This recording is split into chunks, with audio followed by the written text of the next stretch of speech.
Hey everybody. This is an interesting question that I came across on the H Bomber Guy subreddit, which I was probing late at night, as I do. And I'm going to ask for a temporary truce with the H Bomber Guy fan base for a moment to answer an interesting question that I noticed. That's interesting to me because it gets at the heart of what I do professionally, which is play guitar.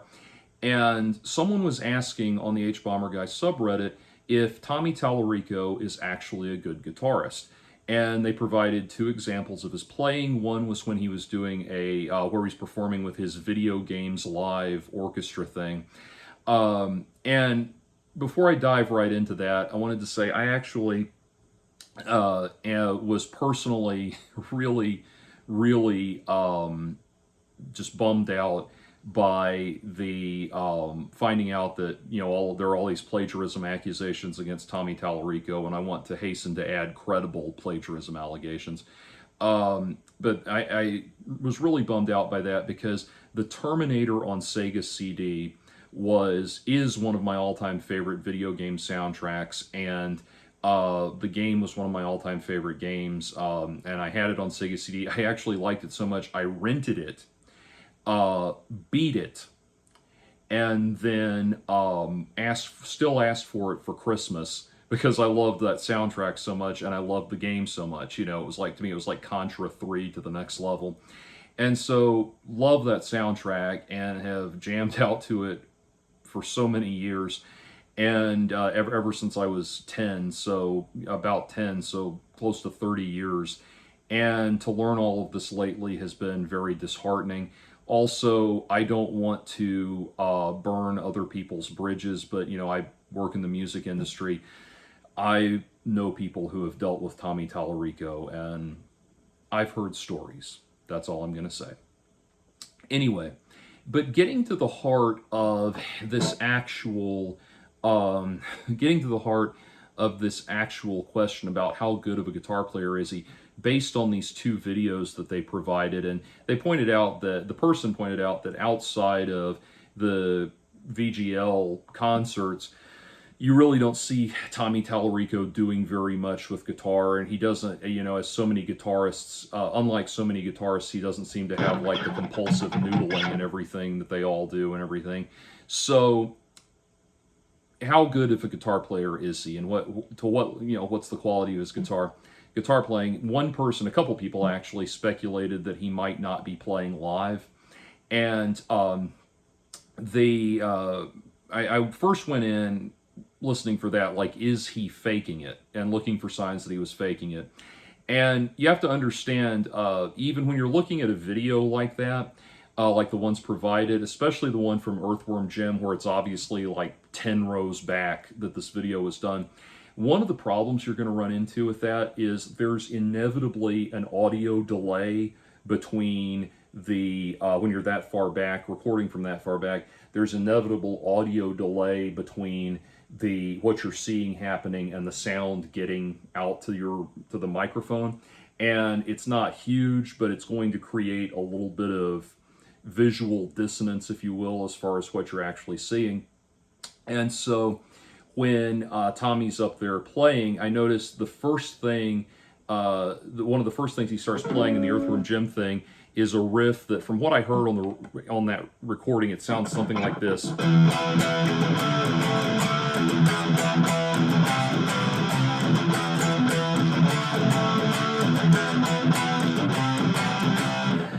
And the thing is, I noticed that his arm was going way, way wide. To do that I'm kind of overemphasizing that muted E string so you can really hear it. But to get that,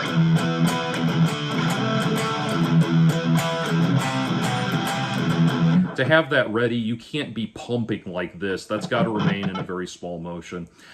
And that was the one thing that I saw that was, in that video, a consistent strike against his ability to actually play, was that he's going way too wide for the motions he's trying to make. Now, in the Castlevania video, he gets a little closer, and there was one thing I noticed in the Earthworm Jim video that gave it away that yes, he is actually playing. And that's why I emphasize the thing that there's probably some visual dissonance between what we're hearing and what's actually being performed, even with the wider hand and things like that. Because I heard some other things in that playing that would say, yes, this is being played, and it's not being played that great. And what I noticed was, in that video, he does a number of whammy bar dives. And if you don't know, a whammy bar is this thing that attaches to a floating tremolo system on the bridge of your guitar, and you pull down or pull back like that to get wild bends in the pitch and everything. You know, growing up a disciple of Steve Vai, Joe Satriani, Jason Becker, etc., I used to be all about some whammy bar shit in my playing, and then as I got out in the music world and started getting actual gigs, I realized nobody was saying, hey man, can you make the guitar go wheel, wheel, wheel? And so I stopped using them regularly. I even have, I have two 7-strings, one of which I'm going to show you in a sec. I have two 7-strings that both have Floyd Rose whammy bar systems on them, and I don't use the whammy bar on either one. In fact, the 7-string that I use live, that's my go-to live guitar, the Floyd Rose is actually locked down, so it's not even floating, so it can't even be used that way. But I still love the guitar otherwise. And so, to the people who have seen my performances, like actual performances, it's the aquamarine blue-green Ibanez 7-string that I use. That's that one. But anyway, the thing was, what I noticed, I'm going to pull up some examples with the whammy bar thing so you can see what I'm actually talking about. Now, the whammy bar, I'm going to use, this is the one of the 7 strings. This one is actually, it needs to a fresh setup, so I'm not going to play any actual music on it. I'll just do the whammy bar shit, which I don't need proper intonation for or anything. But anyway, you can see this is more or less a properly set up Floyd Rose. And what I'm pointing out there is, notice this part right here, that's the actual Floyd Rose. And Floyd Rose is a trademark. There's other designs, and I wanted to actually to make my point to all of the people who are watching just as H Bomber Guy fans. You should know that my regular viewers love it when I talk guitars. So anyway, that's what part of why I'm going deep on this. This is a Nuno Betancourt Washburn. Nuno Betancourt, the guitarist from Extreme, you know, More Than Words and all that. This is his guitar. And one of my friends who's a tech is refurbishing this guitar for me so I can start using it on stage. You can see the electronics are gutted in the back, and there's no volume knob because we're replacing all that shit. We actually had to strip a lot of rust off of the pickups and everything. It's been like literally decades since I played this guitar. Anyway, so this is another properly functioning floating tremolo system, and you can see, again, it's basically parallel with the rest of the guitar. It's sitting parallel with the rest of the guitar. Now, why do I emphasize that parallel thing? Well, let me fire up old Bessie right quick. And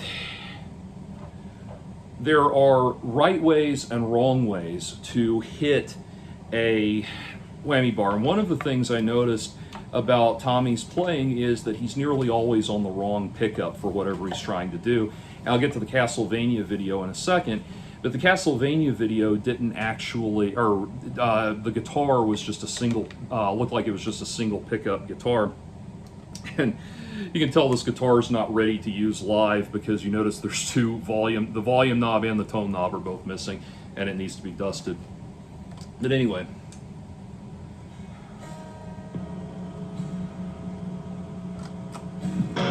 there we go.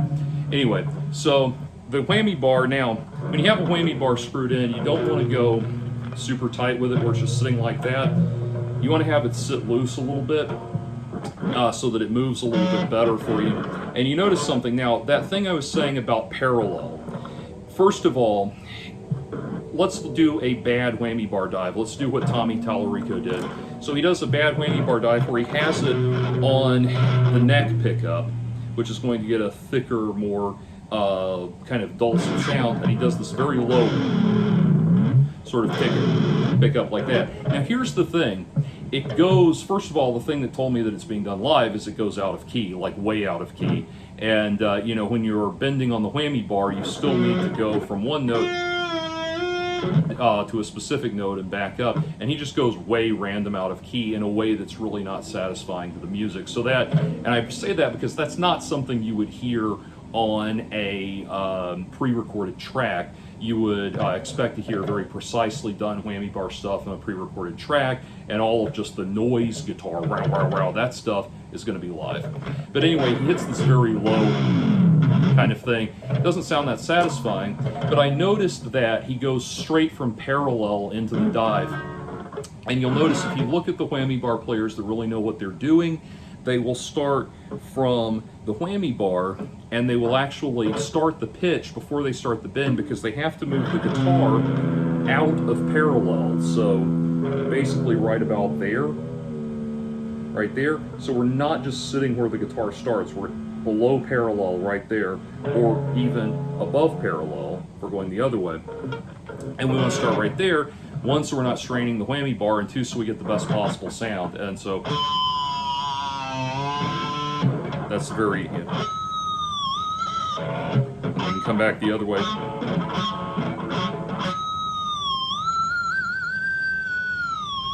And that kind of thing. And you see what's happening there. And I've said this is not intonated well, hence the squeaking and squawking. But you see what happens there is there's a smoother rate of decay in the tone when I change pitch. So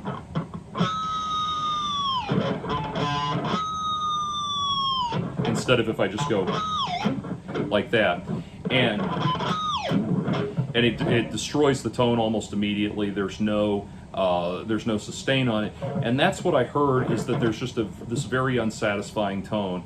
And yes, I can be this insanely anal about something like whammy bar sounds. Anyway, so switching back to the talking about what I saw in the Castlevania video. Now,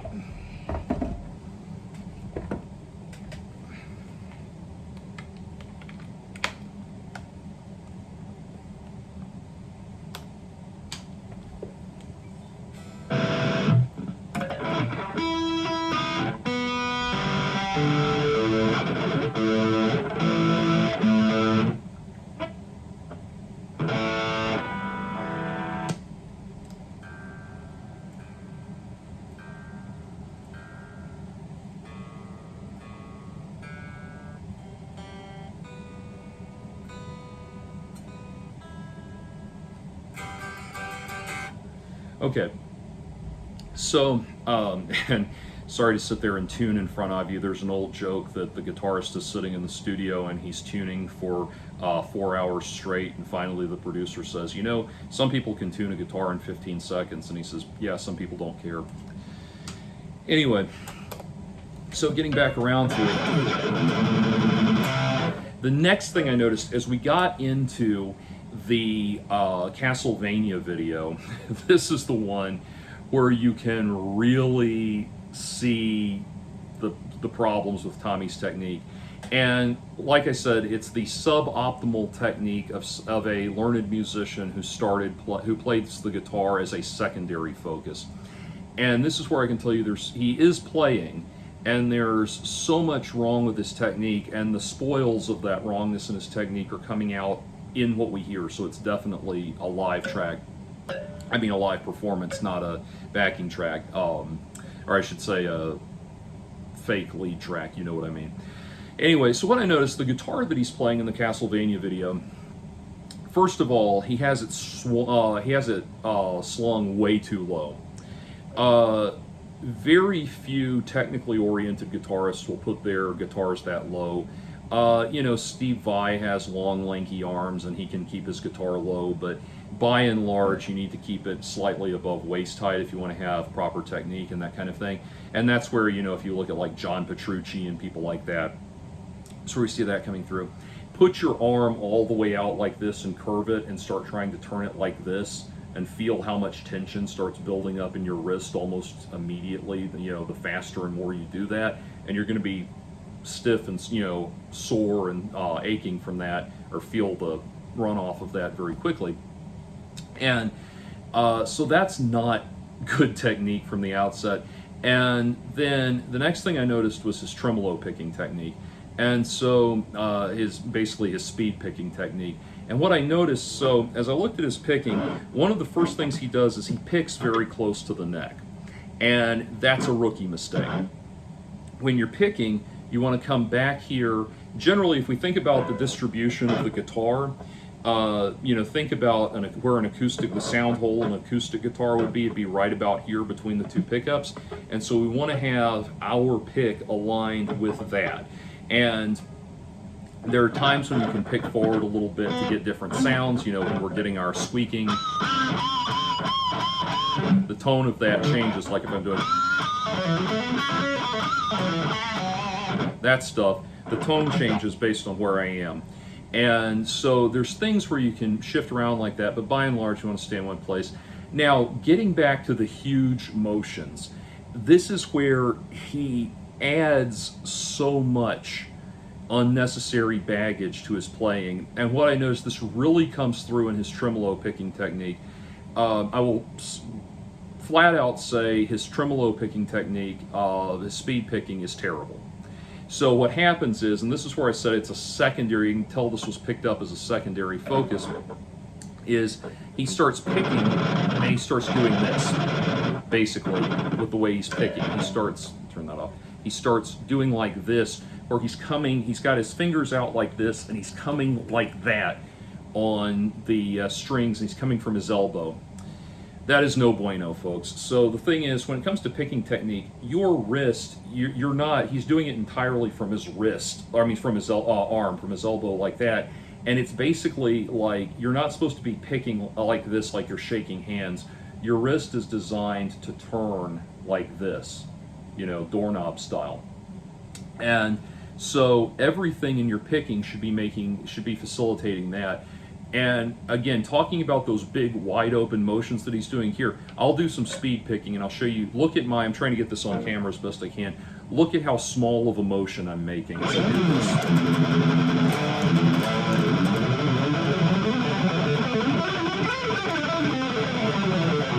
And you see, this is nothing, I'm not making big motions, and it's not an over, it's not like an over exaggeration or anything. I'm not having to push really hard to get that speed picking, because I'm eliminating all of the factors that are getting in the way of my picking. I'm eliminating everything about the distribution of tension in my hand, everything about the distribution of muscle usage in my hand. I'm not coming from back here at all. I'm not getting my forearm involved.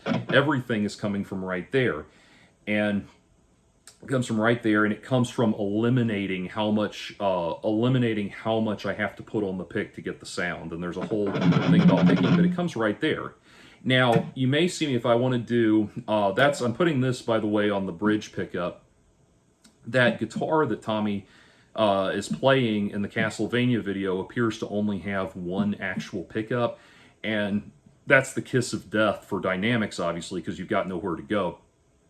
Some people like that.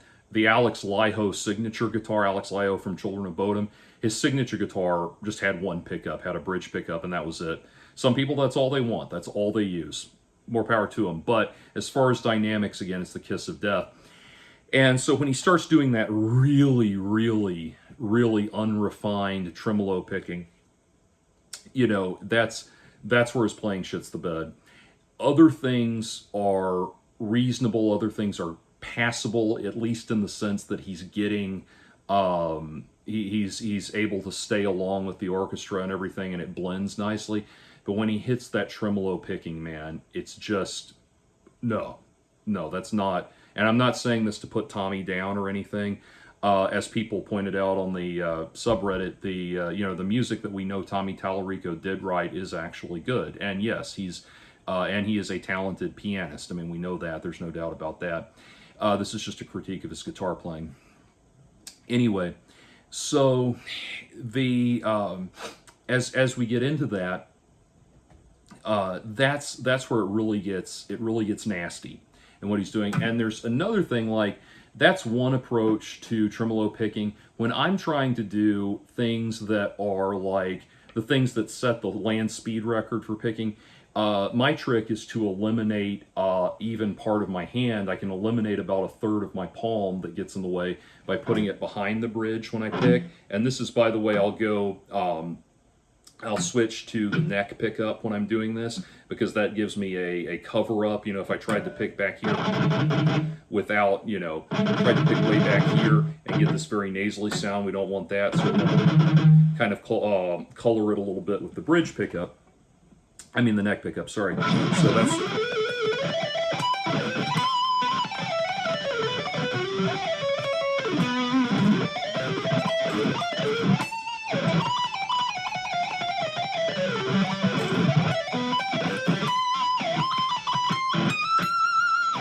you know, that kind of thing. When I'm coming in with that, and then for the arpeggios,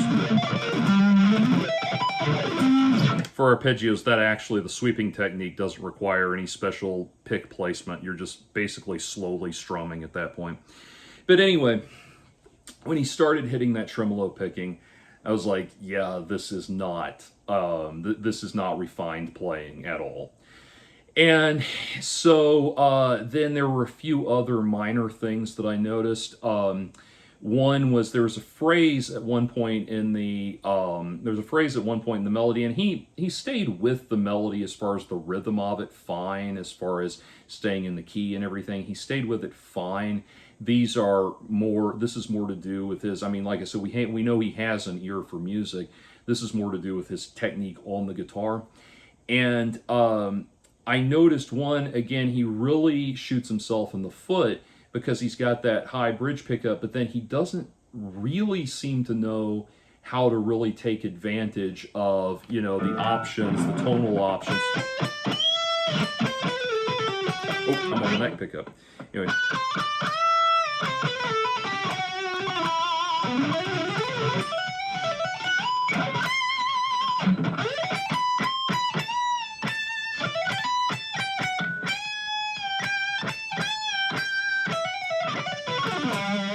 I apologize for that one out-of-key bend. It's late, I need to go to bed, but I apologize for that. Anyway, the point being, there's not a real sense of tone control there. It just doesn't have that satisfying feel that we would really expect. And so that's what I noticed. I would say he is playing live, and there's these significant errors in his playing that are indicating that he is on the, like I said, the sub-mediocre side of it. But anyway, those are my observations. One thing I noticed, by the way, the thing, I'm sorry, but there's a point in the Castlevania video where he sits down on the piano bench with the piano player. Don't do shit like that. Like, seriously, don't. If you're performing with an orchestra, don't interact with the orchestra. They are there to not interfere with you. They're set up to not interfere with you if you're like playing with a rock band. But if you're playing with a rock band, it's playing with a symphony and that kind of thing, don't do shit like that. Don't interact. Don't try to interact with the players. Classical musicians like that are not set up for that. They're not they're not rock musicians. They're not set up to know how to anticipate stuff like that, interaction on stage like we do. Don't do that shit. You're just being an asshole. Anyway, so those are my thoughts on the guitar playing style of Tommy Tallarico. So there you go.